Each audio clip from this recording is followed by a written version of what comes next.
right now we are still in Chiang Rai at the Mekong Tourism Forum 2012, which hosted by the MTCO and PATA and the Tourism Authority of Thailand. And right now I am with Mr. Mason Florence, the Executive Director of Mekong Tourism Coordinating Office, or MTCO. สวัสดีค่ะ First of all, it's the question that a lot of people like to ask you, because certainly you don't look like one of us in this region.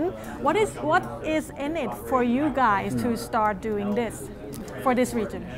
Well, this organization and the framework has been around a lot longer than I've been working here. The reason we're having this theme of 2020 vision this year is because we're at the 20-year anniversary of the founding of the GMS Cooperation Framework. So it started in 1992. At that time, it was actually 1991 was my first trip to Thailand as a backpacker. I was young, fresh out of college. 1991? Yes. Okay. Believe it or not, many, many years ago. And yeah, I spent 6 months traveling around with a backpack around all of the Mekong countries and fell in love with the region. I was actually living in Japan at the time and was commuting and doing a lot of work. Started to work with the Lonely Planet travel guidebook company, so I was doing the book in Vietnam and in Japan, so I started to spend a lot more time in the Mekong region. Fell very, very deeply in love with the GMS, and then found out about 4 years ago that there was this Mekong Tourism Coordinating Office, and they were looking for a new director to take over, and to me it was like a dream job and a dream opportunity, and I'm very honored to work and serve for the GMS Tourism Working Group.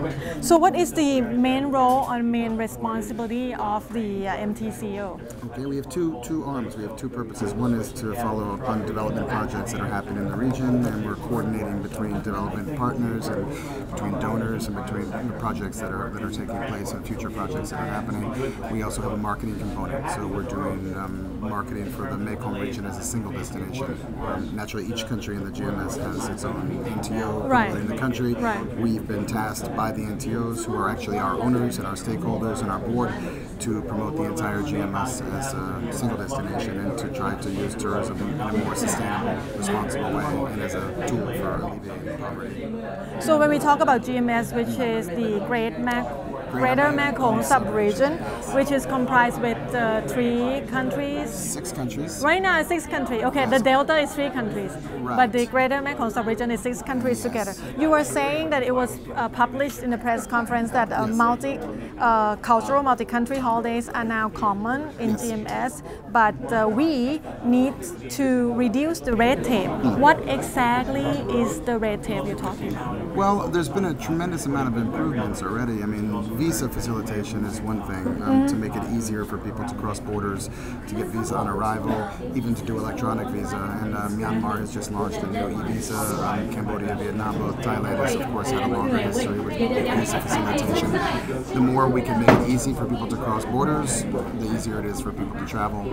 To make a decision spontaneously, to say, hey, I'm in Bangkok, I want to go to Laos for the weekend. They can now. You can get a visa at the border. Cambodia, easy to cross in.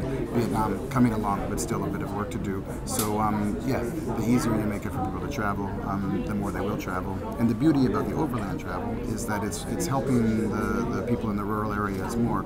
If you go on a holiday, say like the UNESCO World Heritage Site tour, and you fly from Bangkok to Luang Prabang, and then you fly from Luang Prabang to Da Nang and go to Hoi An, and then you go from Hoi An to Siem Reap to Angkor Wat, and back to Bangkok, and maybe to Bagan in Myanmar. That's terrific. That's going to a lot of countries, seeing beautiful places and supporting the local community.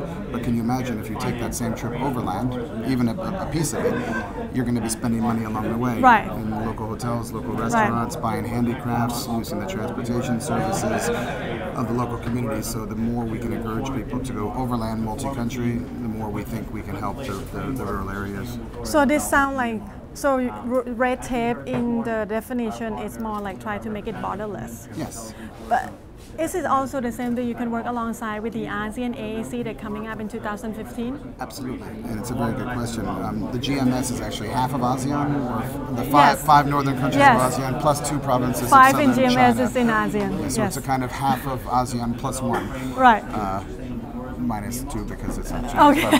But no, we're very much anticipating the arrival of this AEC and very interested interested to see how the effect will have on the GMS in particular. We have a session tomorrow, actually at the conference here, to discuss specifically this issue of the AEC. We've been hearing and reading a lot how Thailand is, how the coming of the AEC will affect Thailand and employment and so forth. We're actually curious to talk a little bit beyond the borders of Thailand to the whole region and see how are the upper countries of the GMS going to fit into the whole, all of the changes and all of the sort of scheme of the new AEC.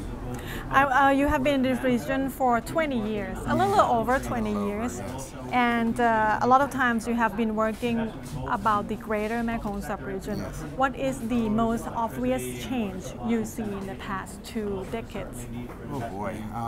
In tourism, maybe it can be a little more specific. Well, I think the biggest change is, that I've seen personally is our destinations that were once under-visited by tourists and then suddenly become a sensation, a sort of smash hit and become heavily visited.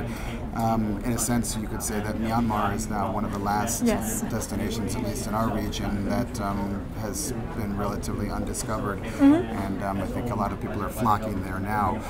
What we're also hoping, it was discussed this morning. Unseen. That definitely unseen, but that things can develop slowly and sustainably, and that we don't have tourists destroy the very thing that they go to enjoy the country for. So it's very interesting, and everybody's sort of keeping an eye on Myanmar. Fortunately, the deputy minister, who's a great colleague and a great supporter of the GMS cooperation, is here today, and he's very conscious of this.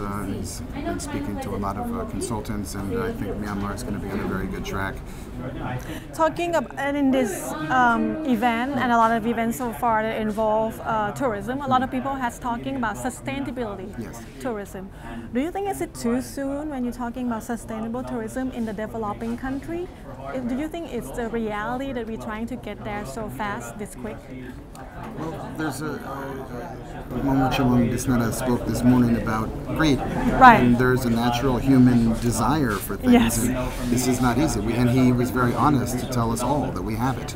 Some people say men have more than women. I don't know, but it's important for us to be conscious of sustainability and to make sure that the things that we do not have a negative impact. I think it was spelled out perfectly in the keynote presentation this morning, and I think the work of the Doitung project is a perfect example of what more people should be emulating. I think it was just brilliant. Looking from outside in, how much do you think the politics has a part in play in developing the tourism industry in this region? Well, I mean, we need the public sector. We need the governments to authorize and often to fund these initiatives. But what's more important are partnerships, PPP, public-private sector partnerships. And what's happening nowadays, much more than in the past, are really strong partnerships, not only between the public and the private sector, but the development world, the likes of Asian Development Bank and other governmental and non-governmental aid agencies getting in the fray, along with the media. Actually, the media plays a huge role. You heard Martin Craigs from PATA speaking about the floods and the deplorable coverage that we saw on CNN and BBC. Dramatize the situation. Day after day, showing the airplane parked on the runway of Don Mueang Airport and basically giving the world the impression that Suvarnabhumi Airport was closed because of the floods. We lost billions of dollars in revenue because of CNN and BBC. I'm sorry. So the media has a responsibility to be, honest and fair in their reporting. On the other hand, you have other media that say everything is great and rosy and perfect when it's not. So what we need is balanced reporting and support from the media. Okay, so last question. As the Mekong Tourism Coordinating Office, if you can request something to the leaders of countries in the greater Mekong sub-region, what would you like to ask? Or tell them, or address? I think, as you said before, it's really if we can make this region borderless, if we can really try to knock down the barriers. There are issues of security, there are issues of immigration, there are many issues to face, but if we can someday, people often talk about Schengen and having a Schengen visa to be able to go into Europe and travel around to so many countries. I would love to see a time where we can actually travel around the GMS in this form. Okay, thank you very much for your time. My pleasure. And now we're going to take a short break and come back. We'll have more from the MTF 2012 in Chiang Rai. Stay tuned.